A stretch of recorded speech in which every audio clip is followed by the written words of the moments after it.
Good morning class. Online classes में आपका स्वागत है। आज हम आरसीसी के पार्ट 8 में यूनिट फर्स्ट का पार्ट 8 में क्या पढ़ाएंगे आपको आज?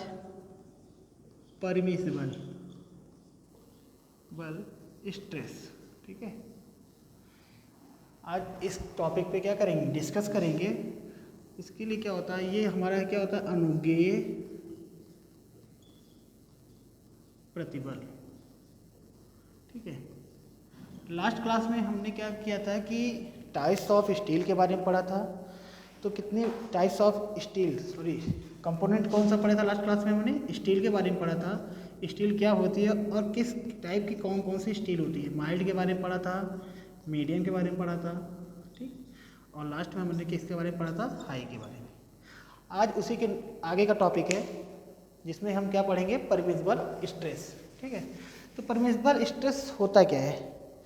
देखिए, परमिसिबल स्ट्रेस होता क्या है, जैसे मान लीजिए ये कोई सेक्शन है, ठीक है, ये कोई सेक्शन है, ठीक। मान लीजिए ये कोई एक खंड है, इस खंड का मान लीजिए कि ये किस ग्रेड से मिलकर बना हुआ है? मान लीजिए ये किसके बना है? स्टील से, Fe 250। ठीक, ये कोई रॉड होगा, इसकी जो सामर्थ्य है वो कितनी बता दी गई है? इस सामर्थ्य इसकी कितनी बता दी गई है? ठीक है, इसकी सामर्थ्य कितनी बताई गई? इसकी सामर्थ्य है, ये कौन सी ग्रेड की स्टील की बनी है? Fe 250। तो इसकी मैक्सिमम सामर्थ्य कितनी होगी? इसकी मैक्सिमम सामर्थ्य कितनी होगी? इसकी मैक्सिमम सामर्थ्य क्या होगी? यही से हमारे क्या कहलाएगी? 250 न्यूटन पर mm²। ठीक, मतलब कि ये क्या है कि 250 का जब एबव लोड लग जाएगा 250 तक, तो क्या होगा, ये क्रैक की पोजीशन में पहुंच जाएगा। लेकिन जब इसके एबव हो जाएगा तो क्या होगा, पूरी तरीके से टूट जाएगा।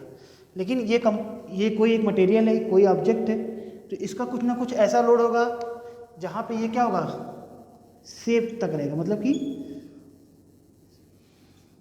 जो अगर हम कोई भी लोड लगाएंगे, मान लीजिए हमने स्टार्ट किया, 0 से स्टार्ट किया, अप टू कहाँ तक गया? 250 तक।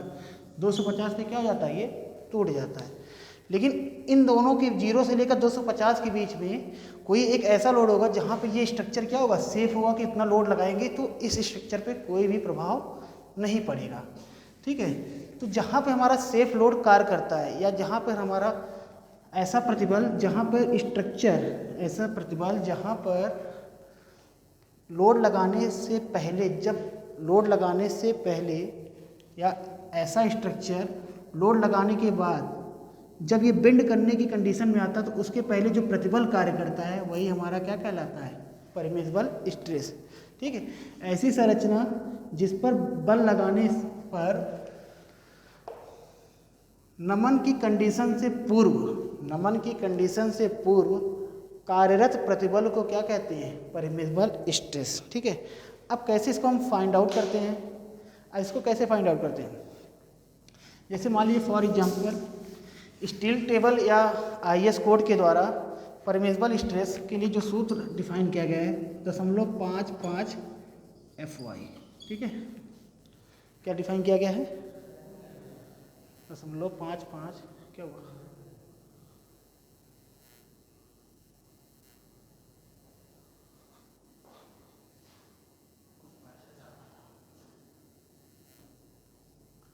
ठीक है, तो जैसे परमिसिबल स्ट्रेस निकालने के लिए IS कोड क्या है हमारा? जो IS कोड 456/2000 के अनुसार जो परमिसिबल स्ट्रेस निकालने का सूत्र है 0.55 FY होता है। ठीक है, यहाँ पर हमारा FY क्या होता है?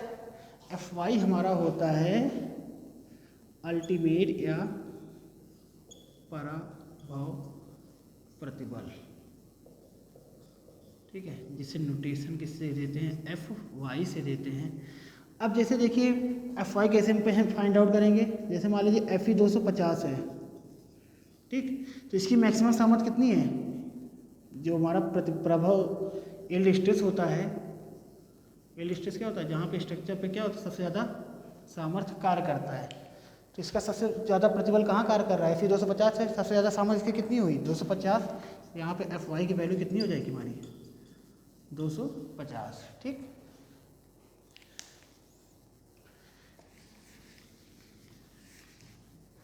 इसे पराभव प्रतिबल भी कहते हैं, अधिकतम सामर्थ्य भी कहा जाता है। ठीक, जो भी पेपर में जैसा कंडीशन लिखी रहेगी उसी हिसाब से आपको क्वेश्चन को क्या करना रहेगा, सॉल्व करना रहेगा। ठीक है, अब जैसे फॉर एग्जांपल के रूप में आपको इसको पहले समझा देते कैसे इसको फाइंड आउट किया जाता है। जैसे मान लीजिए कोई एक क्वेश्चन है, ठीक, कोई क्वेश्चन एक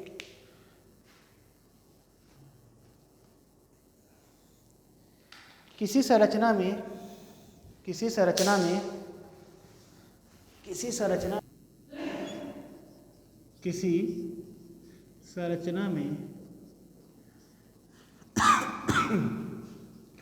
मृदु इस्पात के लिए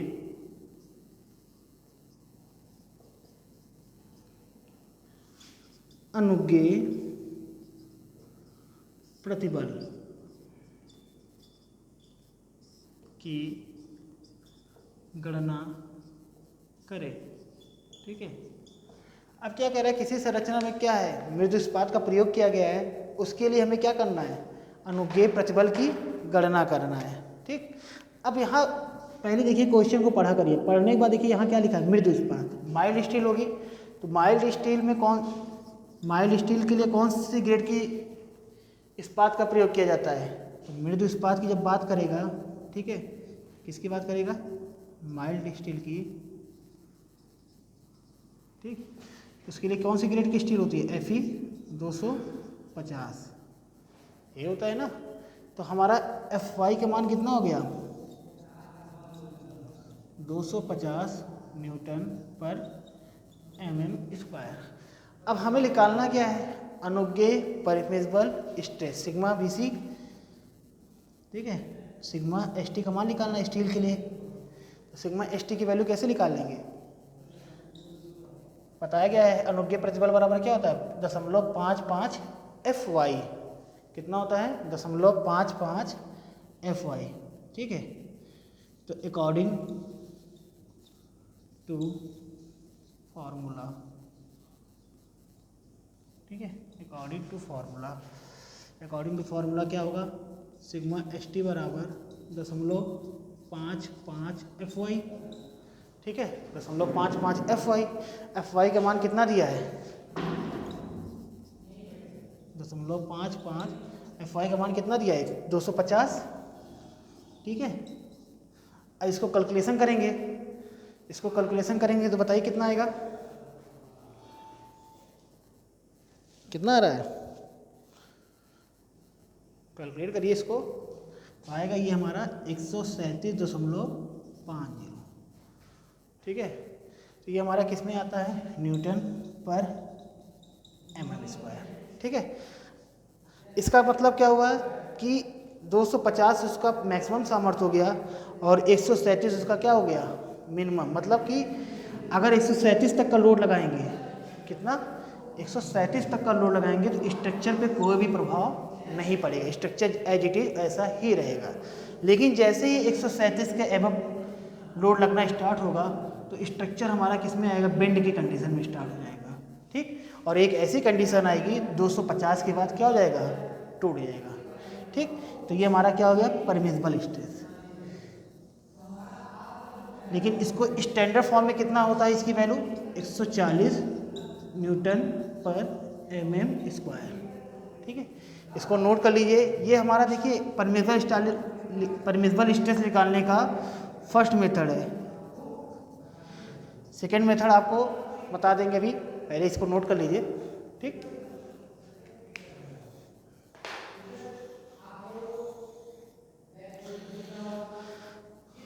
ठीक है, नोट कर लीजिए।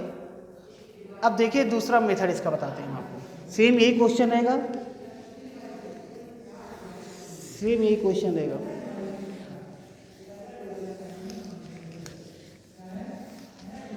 ठीक है। इसमें क्या कह रहा है, सेम वही क्वेश्चन है, लेकिन मेथड क्या हुआ हमारा, सेकंड मेथड आ गया। ठीक, देखिए अब यहाँ पे मृदु इस्पात की बात किया था, तो मृदु इस्पात के लिए माइल्ड स्टील की बात किया था, तो कितने की ग्रेड की स्टील होती है मिनिमम, Fe 250। ठीक, तो Fy की वैल्यू कितनी होगी हमारी, 250 न्यूटन पर mm स्क्वायर, ठीक है, 250 न्यूटन पर mm स्क्वायर, ठीक है। अब ये देखिए कंपोनेंट क्या है, इस्पात की बात हो रही है, ठीक है। तो हमें क्या होता है, परमिसिबल स्टील निकालने का दूसरा क्या मेथड होता है, परमिसिबल बोलते हैं या वर्किंग बोलते हैं, ठीक है। परमिसिबल या वर्किंग स्ट्रेस के लिए अल्टीमेट लोड, मतलब कि अल्टीमेट लोड, ठीक है, ultimate load upon factor of safety FOS, ठीक है। अब देखिए परमिसिबल या वर्किंग स्ट्रेस, कार्यकारी प्रतिबल या अनुज्ञेय प्रतिबल के लिए क्या होता है, अल्टीमेट लोड अपॉन FOS, ठीक है। अल्टीमेट लोड कितना दिया हमारा 250, 250 दिया है, इसकी मैक्सिमम सामर्थ्य कितनी दिया है 250, ठीक। और स्टील का FOS कितना होता है, फैक्टर ऑफ सेफ्टी गुणांक स्टील का कितना होता है, स्टील का FOS कितना होता है, ध्यान दिए रहिएगा, याद कर लीजिए 1.78। और कंक्रीट का जब पूछेगा, जब कंक्रीट का पूछेगा तो कितना होता है 3 होता है। इसको आप नोट डाउन कर लीजिए, ठीक है, इसको आप नोट डाउन कर लीजिए। स्टील का FOS कितना होता है 1.78 और कंक्रीट का कितना होता है 3, ठीक है। तो अब देखिए 250 हमारा क्या दिया है अल्टीमेट लोड, और FOS स्टील का कितना होता है 1.78, कितना होता है 1.78। अब जरा इसको जब सॉल्व करेंगे तो इसको जब सॉल्व करेंगे तो कितना आएगा हमारा 140.44 न्यूटन पर mm स्क्वायर, ठीक है, 140.44 न्यूटन पर mm स्क्वायर, ठीक। ये हमारा क्या हो गया वर्किंग या परमिसिबल स्ट्रेस। वहाँ पे कितना आया था 137 आया था, यहाँ पे कितना आ रहा है 140, लेकिन चाहे 137 आए चाहे 140.44 आए, स्टैंडर्ड वैल्यू जो हमारी होती है वो कितना होता है Fe 250 के लिए परमिसिबल स्ट्रेस 140 न्यूटन पर mm स्क्वायर, ठीक है, समझ में आया। इसी टाइप के 3-4 क्वेश्चन आप अपने अकॉर्डिंग कर लीजिएगा, मृदु के स्थान पे माइल्ड कर लीजिएगा, हाई कर लीजिएगा, इसी के अकॉर्डिंग 3-4 क्वेश्चन अपने अकॉर्डिंग क्या कर लीजिएगा सॉल्व कर लीजिएगा, ठीक है। इसको आप नोट डाउन कर लीजिए, इसको आप नोट डाउन कर लीजिए।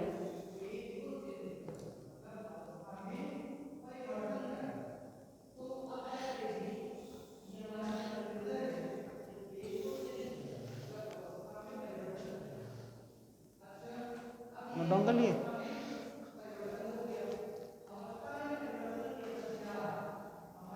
ठीक। अब नेक्स्ट क्लास में हम आपको माइल्ड स्टील पे क्वेश्चन कराएंगे और कंक्रीट के लिए भी परमिसिबल स्ट्रेस का क्वेश्चन सॉल्व करवाएंगे, ठीक। तो ये स्टील के लिए था, इसी तरह हमको कंक्रीट के लिए पता होना चाहिए। कंक्रीट के लिए हमारा यही मेथड का क्या करते हैं प्रयोग करते हैं, ठीक है। तो वो आपको हम नेक्स्ट क्लास में डिस्कस करेंगे। नोट्स वगैरह बनाते रहिए, न्यूमेरिकल को सॉल्व करिए, जितना न्यूमेरिकल आप सॉल्व करेंगे उतना आपके लिए RCC की संरचना बनाने में आसानी होगा, क्योंकि ये पूरा न्यूमेरिकल के बेस पे ही पेपर इसका होता है और इसमें बैक लगने के भी चांसेस ज़्यादा होती है। तो इसको ध्यान में रखते हुए प्रैक्टिस आप डेली करते रहिए, ठीक है। Thank you class.